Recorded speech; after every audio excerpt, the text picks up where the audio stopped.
like to do a couple things. First, I'd like to have a tow hook somewhere on the front that I can, actually we're looking at three things.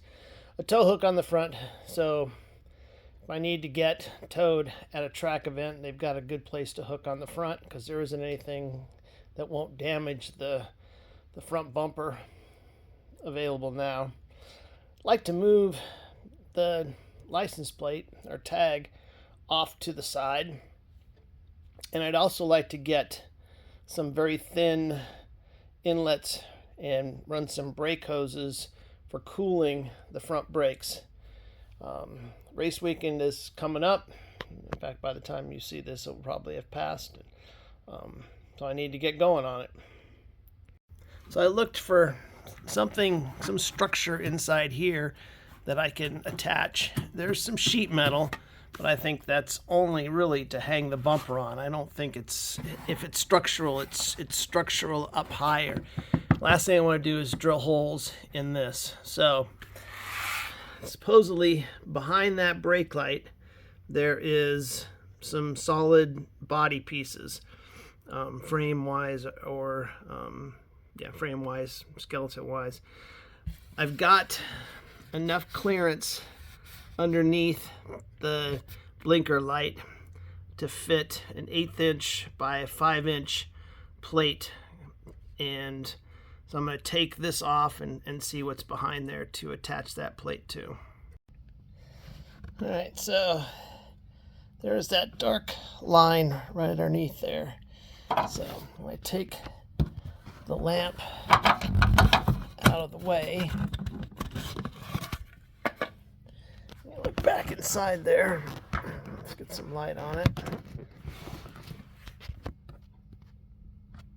There we go.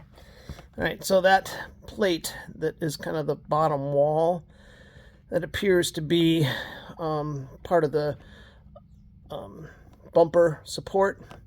It's a nice rigid piece. So what I will do is I will bolt with a couple of reasonable size bolts, say 3/8 or so, my flat plate that's on its way, and it should just run flat out the front. And I'll take some measurements just to make sure I've got the right one coming. So we're at current stock ride height, and whilst I'd like to lower it, I'm unwilling to do it now. Right now in the front there's a little over 10.5 inches of clearance at the spoiler.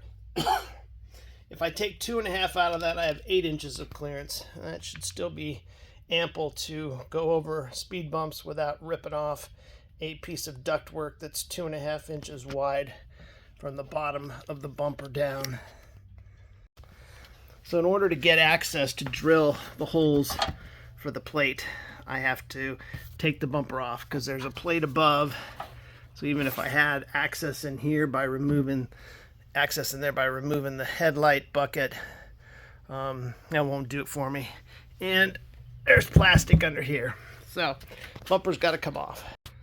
All right, the items with the number 1, they're going to be in order, I'm presuming, in terms of taking things off, although it does seem a little backwards. Anyway,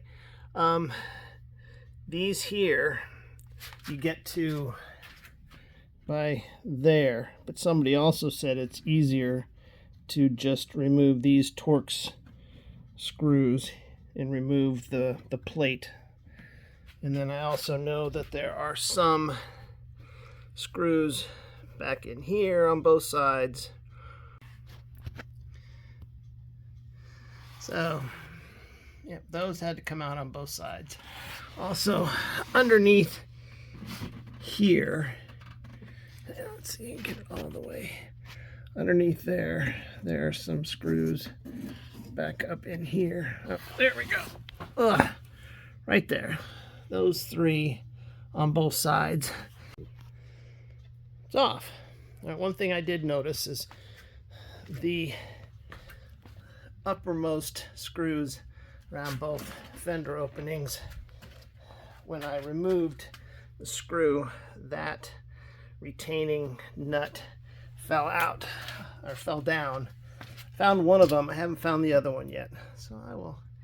That one came from over there. I don't see one over here. Maybe it fell on the ground already. We'll take a look. But yeah, the bumper is off. Now, magically, will we be able to get down where we need to go? So that is the opening that this is going into. I don't need light anymore.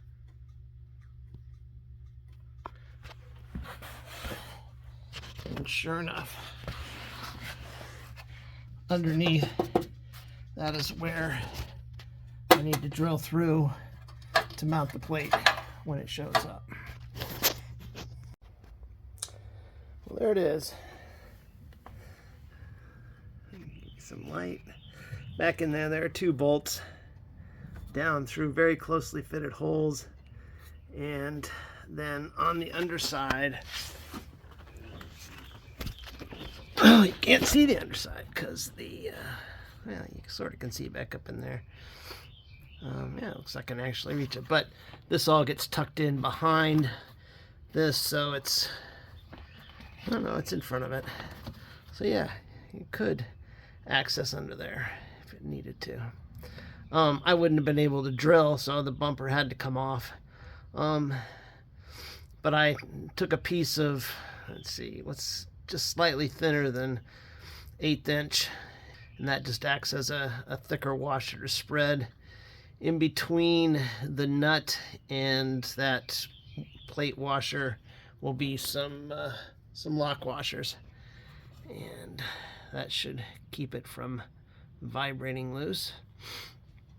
So the next thing I need to think about, oh, and the way I did this, by the way, did a lot of measuring, ended up setting the spacing of the holes at 2 1/4, and marked 2 1/4 centered on that red, just a pilot hole.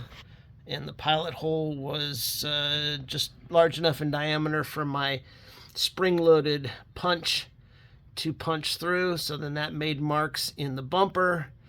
I drilled the same diameter hole through the bumper, and then I clamped the new plate in place, and then used the spring-loaded punch to mark the plate, and then drilled all the holes out to just being slightly larger than the diameter of the screw that I'm using.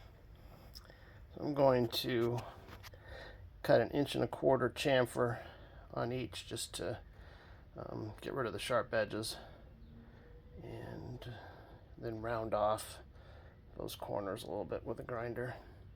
And then there'll be a single hole drilled through there, and then I'll use a either a heavy-duty carabiner or a chain link extender, like is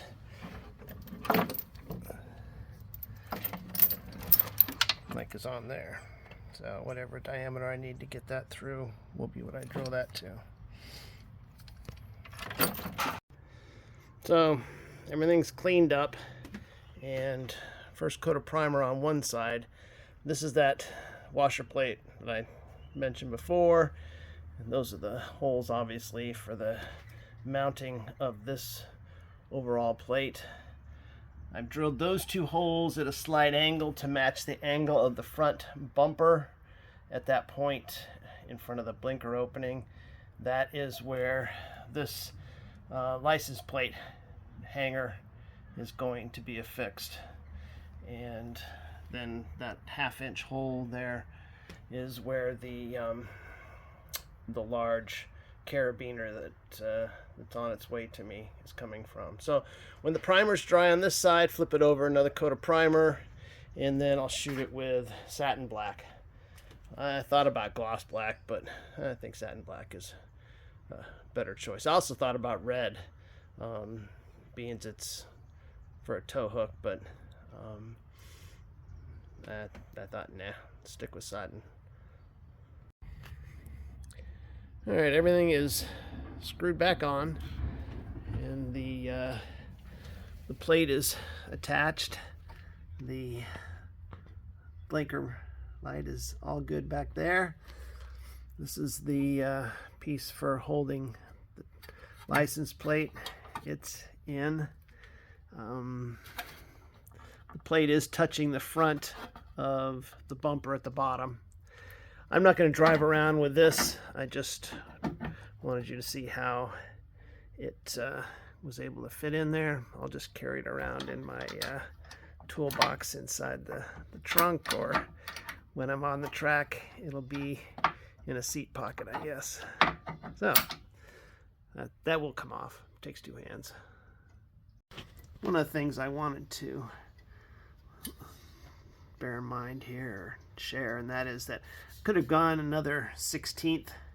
There's enough space underneath the lens to have fit. Instead of an 1/8, I could have gone with 3/16. I still think this is plenty strong for, I did a calculation because I'm an engineer, and I've got like a safety factor of like 2 on the weight of the car, and this just shearing across, while shearing across the minimum area there. Actually not shearing, but tensily braking. I ran out of time to try to implement some air brake ducts for cooling, and so I'm hoping that the upgraded Grand Am brakes front and rear will do their job, and I won't have any issues.